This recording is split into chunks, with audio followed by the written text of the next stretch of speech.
Hi, everybody. It is June 29th, 2016. This is Steve Olson with WSO and my special guest, Sharon Hrabec.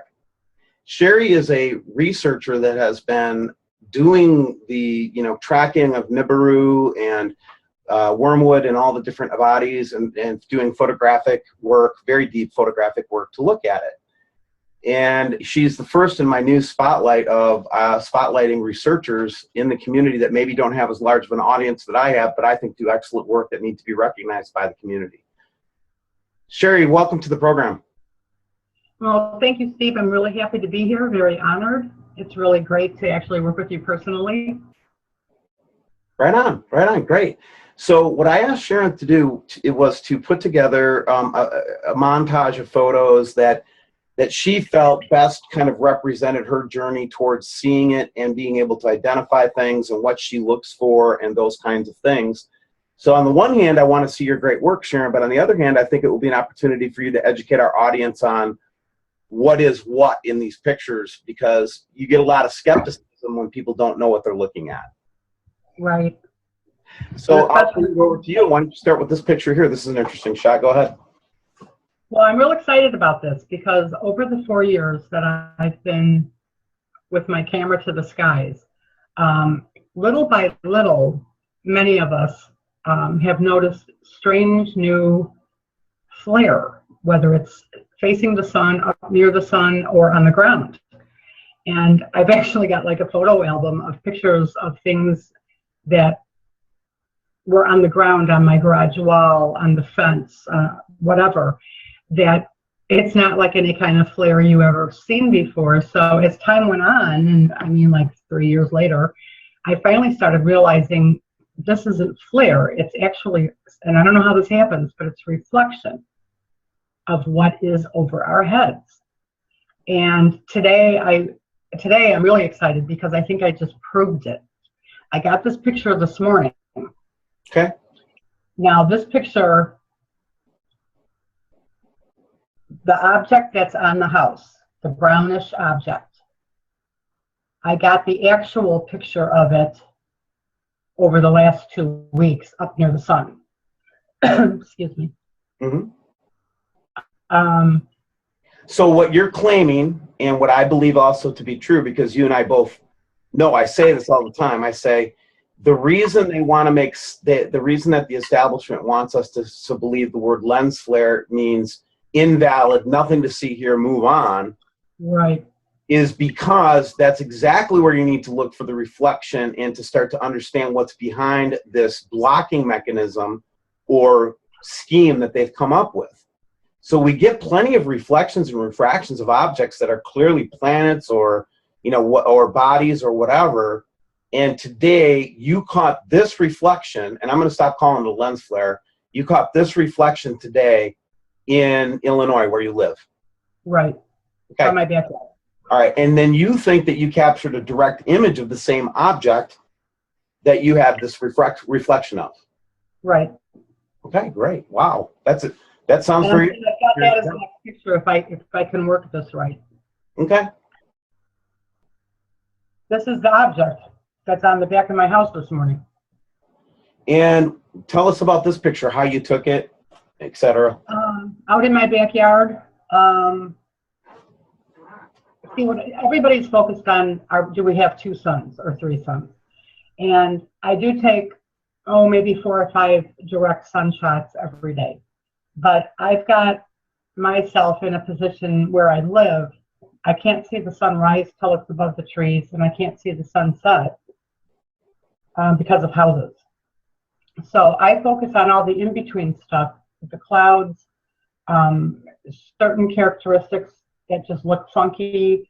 I do pick up planets, we think, by accident quite often. Orbs, whatever else is up there. I average 500 to 1,000 shots a day on the average if I'm out there.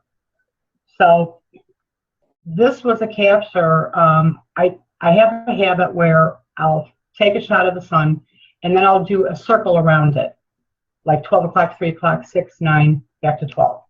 So this was one based on the shadow pattern probably in the original photo, right, Sharon? Mm-hmm. Yep, okay. Continue, please. Sorry to interrupt you. No, that's okay. I had a screen covering something up here. Can you still see the picture?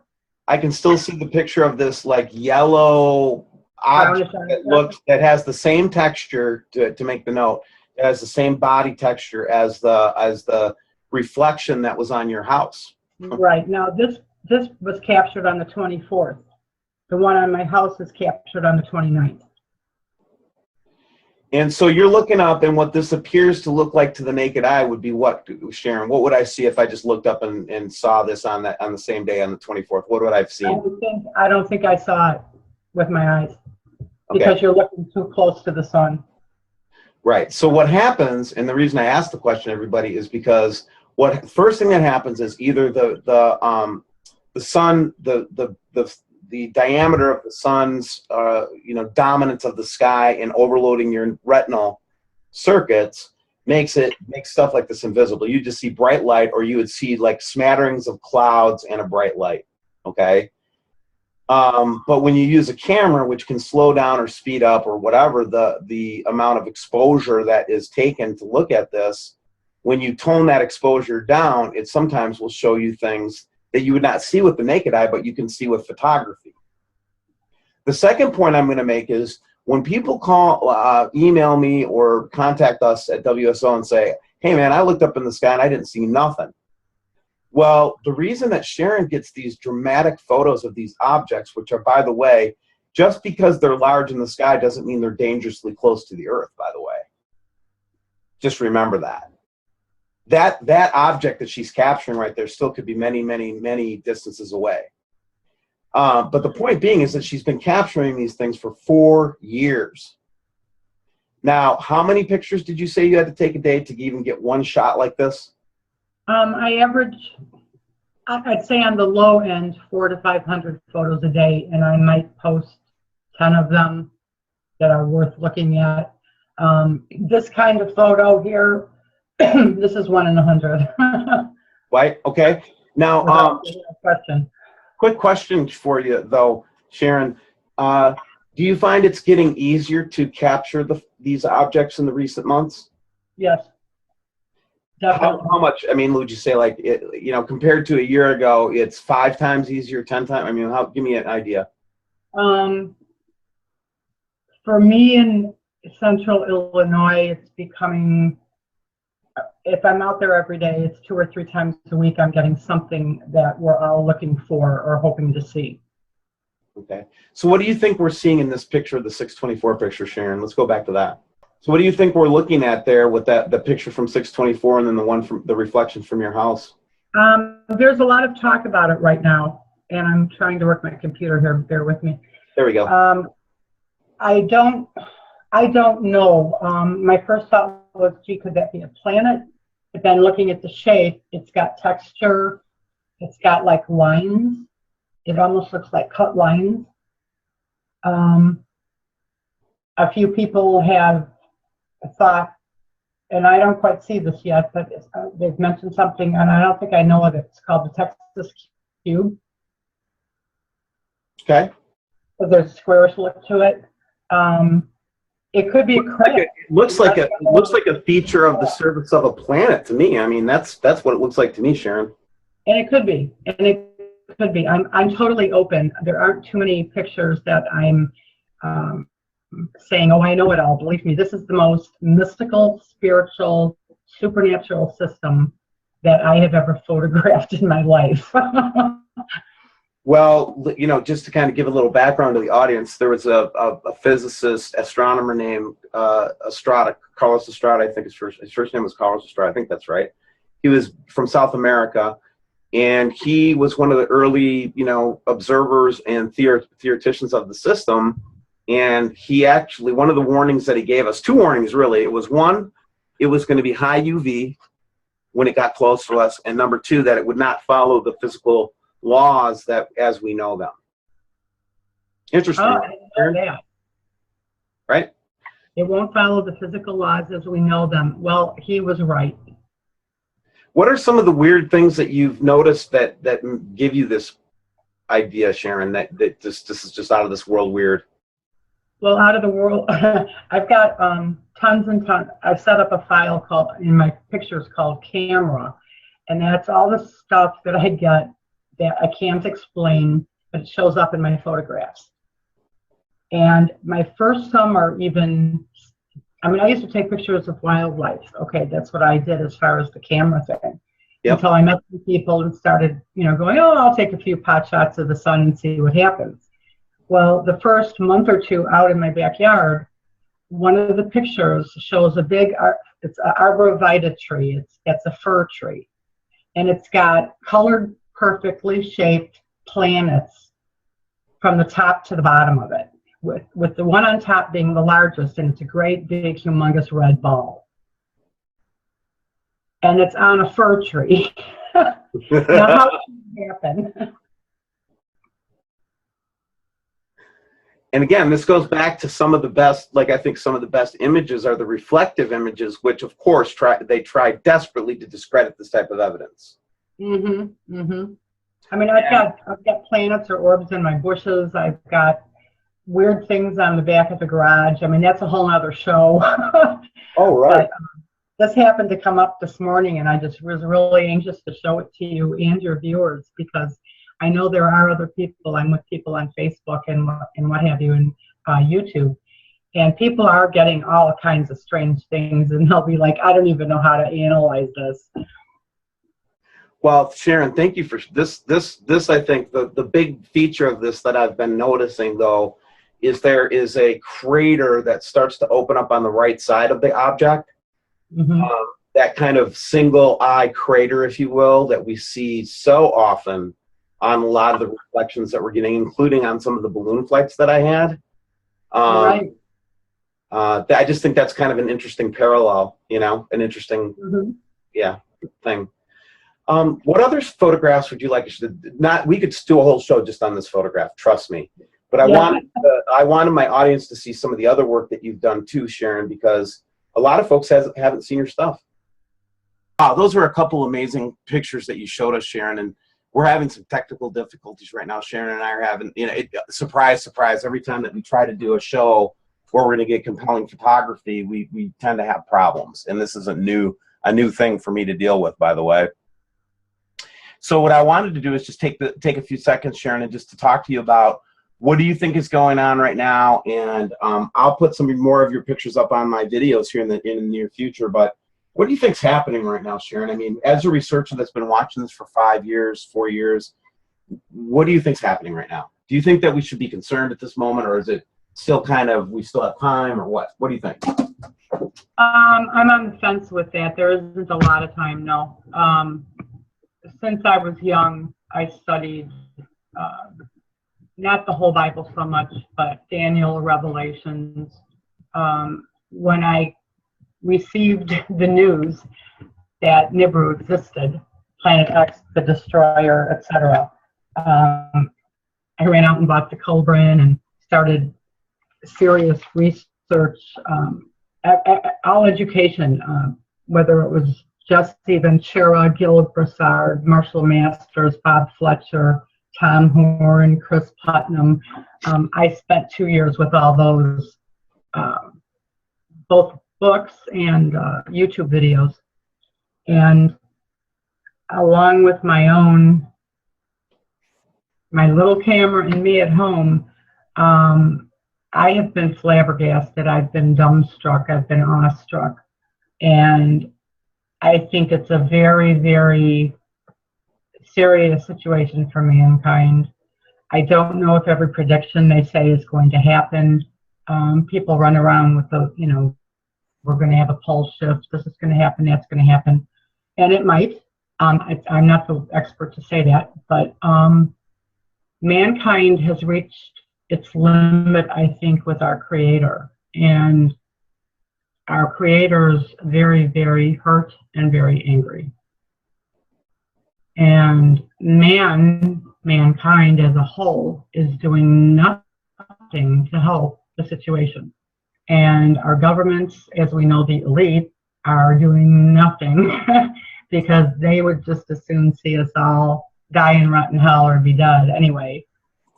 We watched them build their underground tunnels so they can try to save themselves, but I think they'll just get entombed. The rest of us, as many of you have said, it's time to get your soul in order and be right with God. Yahweh are waiting for the relationship to happen if it hasn't yet. Arms are open with welcome, hug. Give yourself over and believe, trust. It's not a time to say, well, I don't think there's a God. You'd better make up your mind. It's good insurance if nothing else. You look around at what's happening to our planet with the earthquakes.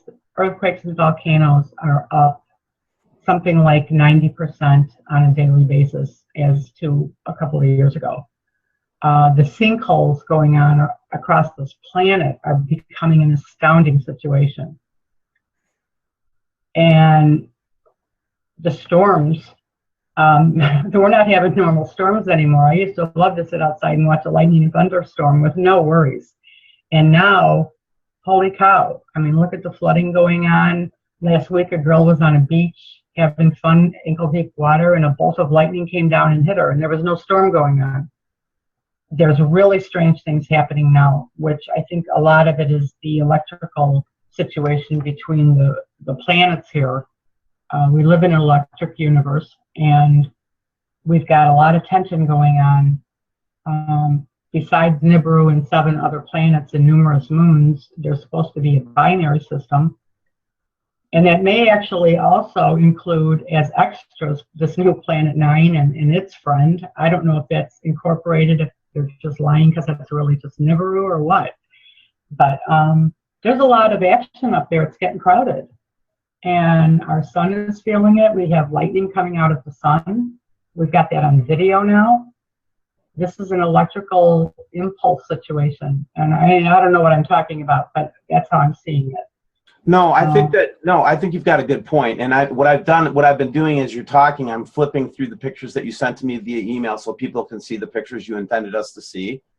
And I stopped on one though, and let's just take a second on it. I really like your assessment.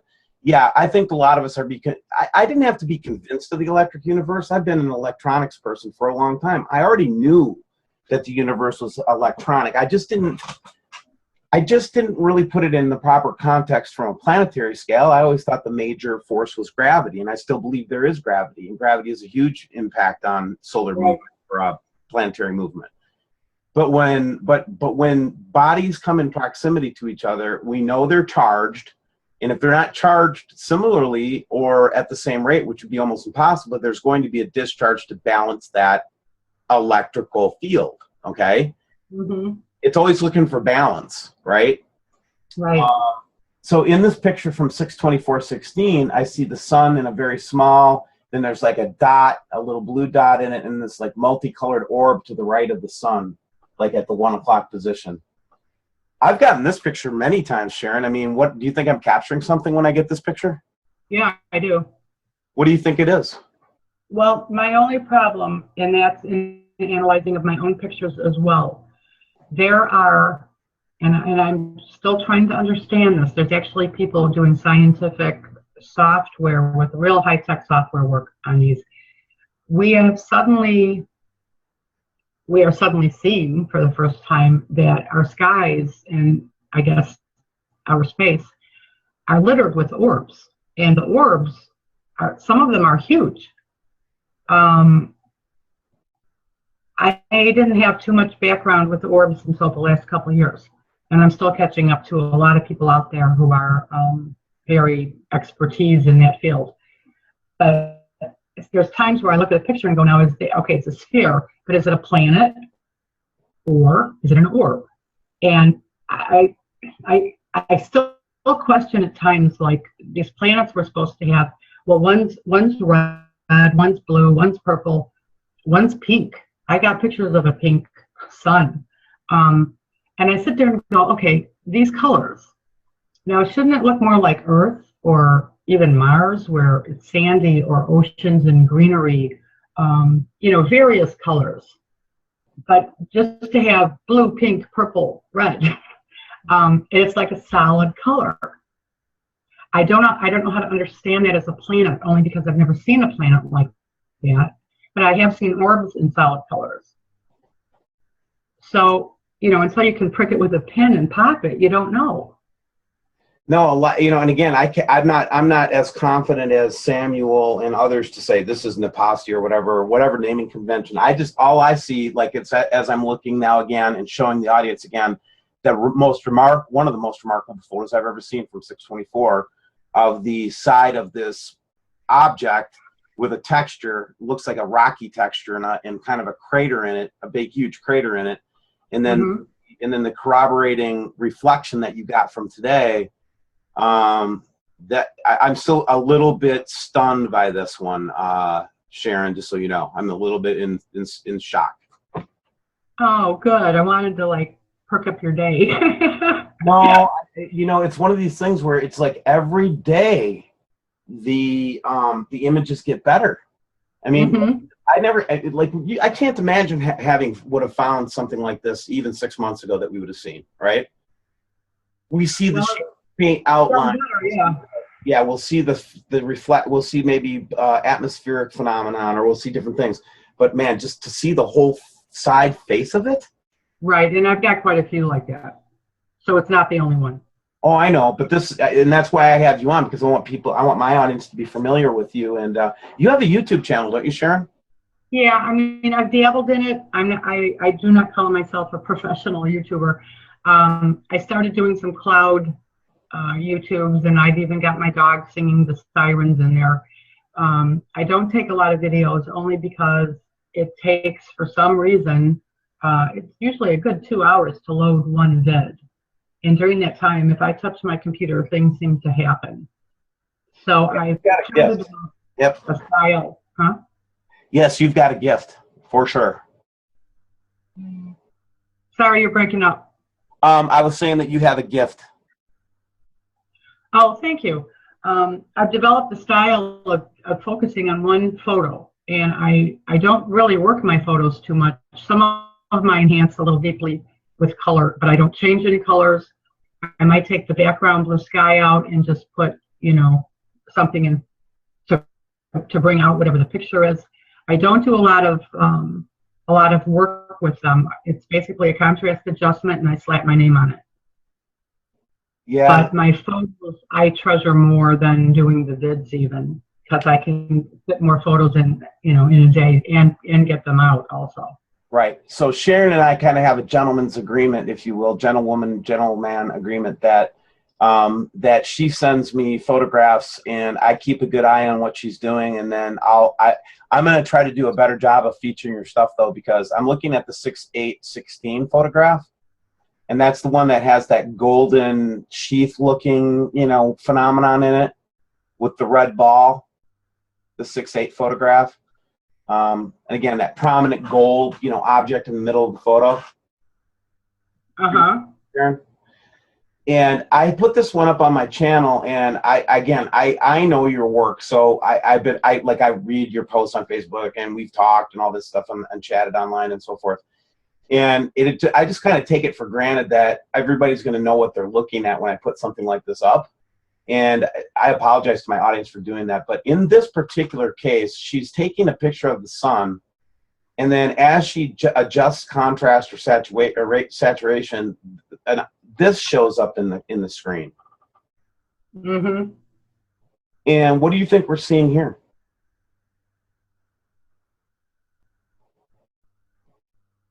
That doesn't look like and other people do too. What'd you say? It's a sun ray. I did a zoom. It was coming out of a cloud, and part of the ray showed. And when I realized there was colors on it, I did a huge zoom on it and just made it a separate photo. And now other people are getting very similar. Sometimes it looks like blocks, like square blocks of colors, different colors. And other times it's kind of a merge. But this one was a good example to show you. Oh yeah. If I had more time, I was going to put the full photos with the zoom shots, but we couldn't fit it all in. But it is a sun ray. Well, remember, we'll talk more in the future, and like I said, I'll always show your stuff because I think it's amazing stuff. Here I'm looking at one. This is the 11-19-15, where there's the red orb and the orbs around it. Mm-hmm. Where's the sun in this particular picture positioned? I want to say it was quite a bit further to the left. Did you see this with your naked eye before you photographed it? I'm sorry? Did you see this with your naked eye before you photographed it? I caught like what looked like color, a hue. That's the best way to put it. Sometimes in the clouds I'll see a hue. The camera sometimes picks it up and sometimes doesn't. And in this case, son of a gun, look at what I got. Hello. Wow. I was very wow at this picture. Wow. Now Sam thinks it's a planet, and I'm not saying it's not. He thought it was a planet with 3 of its moons, but upon really close look, I think those little moons are orbs. Now, let's close out on this 5-16-15 photo that you sent me of the partially lit blue object. It's like a half moon, it looks like, above a wispy cloud. And then we'll kind of close out our discussion for today. We'll definitely have you back, Sharon, and please keep sending your stuff to WSO. We'll keep putting it up for you. We'll point people to your Facebook page. Wow, we just can't thank you enough for your diligence and tenacity and research. But let's close with this one and just give us the lay of the land on what you captured here. That's our moon in drift with clouds drifting around it. And I thought it was pretty. I could see all this with my eye. It was during the day. But upon looking at the photo afterward, it looked to me like the clouds were behind the moon. So I thought that might prove a point that people are saying, you know, that can't be, can it? And a lot of people are getting that with their night shots also. Right. So, and we do. Thank you for sharing this. And this is a good one to kind of close out the show, because I want to make a point. Yes, there are clouds around the system. And those, and all I have to do is say the word nebula, which is gas, cloud, dust particles, etc., that exist in space. Mm-hmm. Yes, gas clouds exist in space. Yes, dust clouds exist in space. Don't, just because the Earth hasn't been in proximity of extra atmospheric clouds or dust or anything like that in maybe a couple 100,000 years, doesn't mean that they don't exist. This is the ridiculousness of the human mind. It's like, just because it hasn't happened in 4 lifetimes, it's never happened. That's really short-sighted.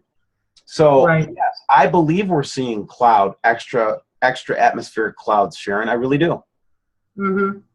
So, but anyway, thank you for being on the show. I think your stuff is awesome. Do you have any final words before we let everybody go? Well, I'm just sorry I had trouble because we had so many good pictures to look at today, and we didn't get to even half of them. So next time I'll try to be better with your equipment if we do this. But thank you so much for having me. I really appreciate it.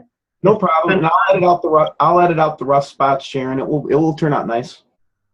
Oh, okay, great. Thank you. There's enough here to chew on, and just that rocky planet photo right there. You can almost do a whole show just on that one, man. I mean, that's the thing about us, is that, you know, we take it for granted. I don't try to, but it seems like, wow, here's another orb photo or another planet photo, and a lot of people's never seen them before, and I forget that all the time, you know. Mm-hmm.